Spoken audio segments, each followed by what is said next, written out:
गंगा स्नान से पापों का नाश होना बतलाया गया है।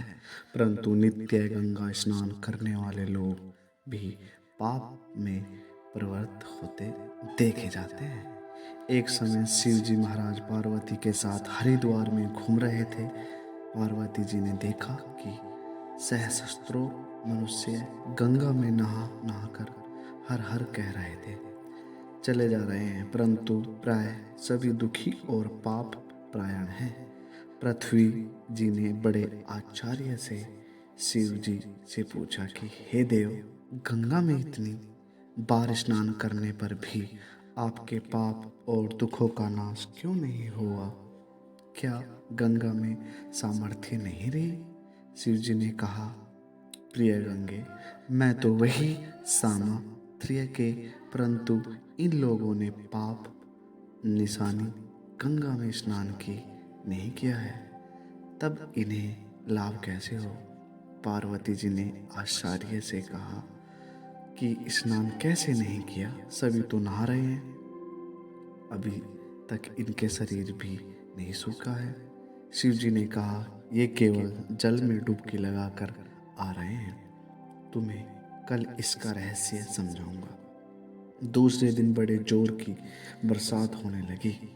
गलियां कीचड़ से भर गई। एक चौड़े रास्ते में एक गहरा गड्ढा था। चारों ओर लपटीला कीचड़ भरा था। शिव जी ने लीला से ही वृद्ध रूप धारण कर लिया और दीन विवश की तरह गड्ढे में जाकर ऐसे पड़ गए जैसे कोई मनुष्य चलता चलता गड्ढे में गिर पड़ा हो, और लेकिन निकालने की चेष्टा करने पर भी नहीं निकल पा रहे हो। पार्वती जी को उन्होंने यह समझाकर गड्ढे के पास बिठा दिया कि देखो, तुम लोगों को सुना सुना कर यूं पुकारती रहे कि मेरा वृद्ध पति अकस्मात गड्ढे में गिर पड़े हैं। कोई पुण्य था इन्हें निकालकर इनके प्राण बचाए और मुझ ऐश्वर्य की सहायता करे। शिव जी ने है और समझा दिया कि जब कोई गड्ढे में से मुझे निकालने को तैयार हो, तब इतना और कह देना कि भाई, मेरे पति सर्वथा निष्पाप और इन्हें वही छुए जो स्वयं निष्पाप हो। यदि आप निश्वास है तो इनके हाथ लगाए, नहीं तो लगाते ही आप भस्म हो जाएंगे। पार्वती जी यथावस्थ कहकर गड्ढे के किनारे बैठ गए और आने जाने को सुना सुनाकर शिव जी की सिखाई हुई बातें कहने लगी। गंगा में नहाकर लोगों के दल आ रहे हैं। सुंदर युवती को यूं बैठी देखकर कईयों के मन में पाप आया। कई लोग लज्जा से डरे तो कईयों को कुछ धर्म का भय हुआ, कई कानून से डरे। कुछ लोगों ने तो पार्वती जी को यह भी सुना दिया कि मरने दे बुड्ढे को, क्यों इसके लिए रोती है। आगे और कुछ दयालु सच वित्र पुरुष थे। उन्होंने करुणावंश को हो युवती के पति को निकालना चाहा, परंतु पार्वती के वचन सुनकर वे भी रुक गए। उन्होंने सोचा कि हम गंगा में नहाकर आए हैं तो क्या हुआ, पाप तो है ही नहीं, कहीं होम करते हाथ न जल जाए। बूढ़े को निकालने जाकर स्त्री के कथानुसार हम स्वयं भस्म न हो जाए। किसी का साहस नहीं हुआ। सैकड़ों आए, सैकड़ों ने पूछा और चले गए।